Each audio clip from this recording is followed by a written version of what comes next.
प्रणाम दोस्तों, इस नए वीडियो में आप सभी का स्वागत है।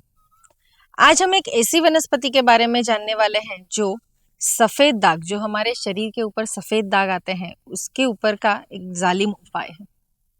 तो ये वनस्पति का नाम है बाकुची। इसे हिंदी में बाउची कहते हैं, संस्कृत में बाकुची कहते हैं, मराठी में भी इसे बाउची ही कहते हैं। तो ऐसा ये सर्वसाधारण दिखने वाला पौधा वैसे तो एक अक्सर इलाज है सफेद दाग के ऊपर, बहुत ही उपयुक्त ऐसी जड़ी बूटी मानी गई है। तो ये कहाँ देखने को मिलता है पौधा? तो ये खेतों में देखने को मिलता है। वैसे तो बहुत ही साधारण सा वृक्ष है और इसकी आयु भी 1 वर्ष से 2 वर्ष की ही है, लेकिन अगर हम इसका जतन अच्छे से करते हैं, उसकी देखभाल अच्छे से करते हैं, तो ये 5 से 6 साल तक ये जीवित रह सकता है। यानी आप इसे घर में भी लगा सकते हैं, क्योंकि ये गर्म हवा के साथ भी आराम से एडजस्ट हो जाता है। लेकिन इससे ज़्यादा से ज़्यादा काली मिट्टी लगती है, तो जहाँ पे काली मिट्टी ज़्यादा है, चिकनी मिट्टी ज़्यादा है, वहाँ पे ये पौधे देखने को मिलते हैं। तो बाउची का इस्तेमाल कैसे करना चाहिए? तो ये जो सदा रहित देखने वाला, यानी जितनी इसकी आयु है उतनी आयु में हमेशा ये हरित ही देखने को मिलता है। तो ये जो पौधा है, इसके जो पुष्प हैं, ये सर्दियों में ही देखने को मिलते हैं, और जब गर्मी की मौसम शुरू होती है तो ये पुष्प फलों में इसका रूपांतर हो जाता है। तो ऐसा ये बाउची का वृक्ष, जैसे मैंने कहा कि सफेद दागों पे इसका ज्यादा से ज्यादा इस्तेमाल किया जाता है, तो इसका इस्तेमाल हम तेल के रूप में कर सकते हैं। आजकल कॉस्मेटिक्स में भी इसका इस्तेमाल किया जाता है, लेकिन प्राचीन परंपराओं के हिसाब से इसके पत्ते, इसके बीजों का चूर्ण भी अच्छे से इस्तेमाल किया जाता है। तो चलिए देखते हैं कि कौन सी बीमारियों में इसका हम इस्तेमाल कर सकते हैं। तो सबसे पहले इसका इस्तेमाल अगर आप करना चाहते हैं तो दांतों के दर्द में। आजकल कई लोगों को खान पीन की वजह से या तो फिर विटामिन की कमी की वजह से कभी कभी दांतों में कीड़े भी पड़ जाते हैं, तो उसकी वजह से हमेशा दर्द रहता है, मसूड़ों में दर्द रहता है, दांतों के बीच में दर्द रहता है। तो ऐसे में हम इसका इस्तेमाल कैसे कर सकते हैं? तो बाउची की जो जड़ें हैं उसको लेके उसकी दत्ती बनाई जाती है, यानी उसको पीस के उसकी दत्ती बना के अगर हम दांतों के बीच में रखते हैं तो उससे अगर दांतों में कीड़े पड़ गए हैं तो वो कीड़े भी पूर्ण तरीके से मर जाते हैं। अगर कोई इन्फेक्शन है तो वो भी खत्म हो जाता है, तो दर्द में राहत मिलती है। दूसरा इसका इस्तेमाल है कि श्वसन तंत्र में। कभी कभी कुछ लोगों को बैड ब्रीथ की भी काफ़ी समस्या रहती है कि जब सांस लेते हैं तो उसमें से एक अलग प्रकार की बदबू आती है। तो ऐसे में अगर बाउची का इस्तेमाल आप करना चाहते हैं तो इसके चूर्ण का काढ़ा बनाइए, उससे कुल्ला कीजिए, या तो फिर उसको थोड़े समय मुंह में रखिए और फिर उसको फेंक दीजिए। तो उससे भी ये जो बैड ब्रीथिंग की समस्या है उसमें भी आपको राहत मिल जाएगी। कभी कभी कुछ लोगों को काफ़ी खांसी रहती है, तो इसके बीजों का चूर्ण अगर आप शहद या तो फिर अदरक के रस के साथ लेते हैं तो भी आपको अच्छे से उसका फायदा होने वाला है।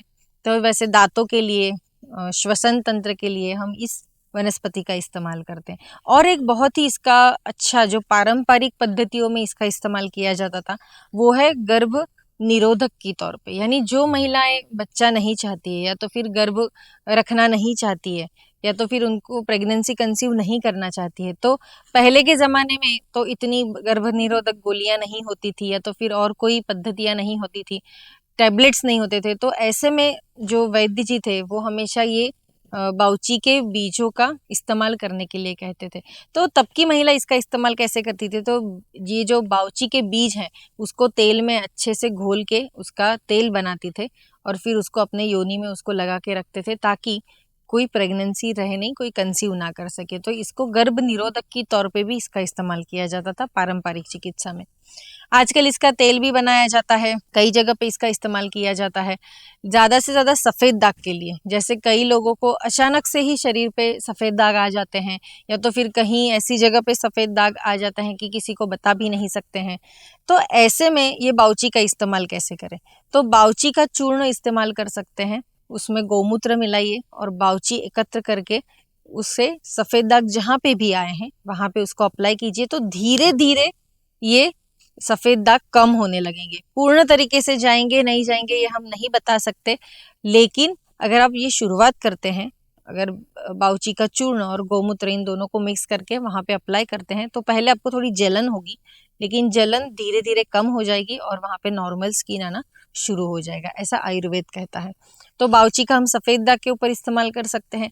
कुछ लोगों को आपने देखा होगा कि पैरों में सूजन रहती है, यानी वो नॉर्मल सूजन नहीं होती है, जैसे हाथी पाँव जैसे रोग हो जाते हैं। कई लोगों को एक ही पैर बहुत ही बड़ा हो जाता है साइज में, बहुत सूजन हो जाती है, वो वहाँ के नर्व सिस्टम कुछ काम नहीं करती है, रक्त प्रवाह अच्छा नहीं रहता है, तो उससे वो सूजन बढ़ जाती है। तो ऐसे हाथी पाँव की अगर आपको बीमारी है तो ऐसे में भी बाउची को आप वहाँ पे अप्लाई कीजिए, यानी बाउची के पत्तों का पेस्ट कीजिए, उसमें गौमूत्र मिलाइए और फिर वहाँ पे उसको अच्छे से लेपन कीजिए, तो वो हाथी पाँव में भी आपको राहत धीरे धीरे मिलने लगेगी।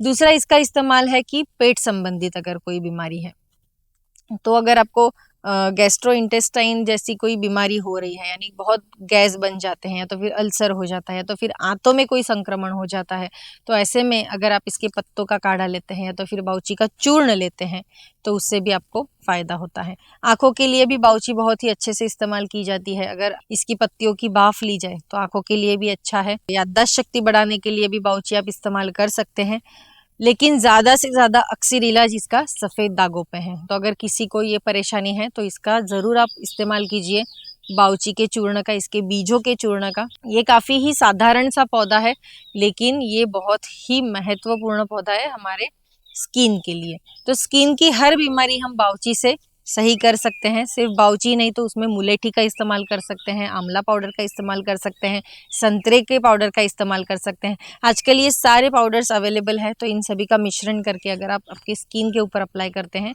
तो कोई भी प्रकार की अगर आपको बीमारी है स्किन के रिलेटेड, यानी फोड़ी, फुंसे, खुजली, दांत जो भी है, उसका आप निवारण कर सकते हैं। तो ऐसे ये बाउची, इसके बीज, इसकी पत्तियां और इसका जो वृक्ष है, इसका सही से अगर आप इस्तेमाल करते हैं तो इसके जैसी कोई दवाई आपको नहीं मिलेगी। तो ऐसा ही ये बाउची का वृक्ष है, अगर आपके पास कहीं देखने को मिलता है तो ज़रूर ऐसे पेड़ पौधे देखिए। मैं मेरे सारे वीडियोस में सबसे यही कहती हूँ कि ये वृक्ष को आप देखिए, उसका अभ्यास कीजिए। अगर आपको इसका इस्तेमाल करना है तो अगर आपके आसपास कहीं मिलता है तो इसका ज़रूर इस्तेमाल कीजिए। ज़्यादा से ज़्यादा आयुर्वेद की तरफ बढ़िए, ताकि जो साइड इफ़ेक्ट्स होते हैं बाकी के टैबलेट से वो कम हो जाए। कोई बीमारी ऐसी है जिसमें हमें टैबलेट्स लेने ही पड़ते हैं और वो लेने ही चाहिए, लेकिन अगर आप फर्स्ट स्टेज में हैं या तो फिर आपको अभी शुरू हुआ है वो चीज़ और आप आयुर्वेद का इस्तेमाल करते हैं तो कई सारी बीमारियां जड़ से खत्म हो सकती है। तो ऐसी कई सारी बीमारियों पे जैसे मैंने कहा बाउची हम इस्तेमाल कर सकते हैं, लेकिन योग्य चिकित्सक के पास जाइए, अच्छे डॉक्टर की परामर्श लीजिए, सलाह लीजिए और फिर उसके बाद ही आप ये चीज़ का इस्तेमाल कीजिए, ताकि डॉक्टर्स भी आपको अच्छी मात्रा में सही तरीके से बता सके कि आपकी प्रकृति को कितनी मात्रा में दवाई लेनी है, कैसे उसको करना है इस्तेमाल। तो डॉक्टर की विजिट किए बिना, डॉक्टर को पूछे बिना कोई भी चीज़ इस्तेमाल नहीं करनी है। तो मिलते हैं अगले एपिसोड में। धन्यवाद।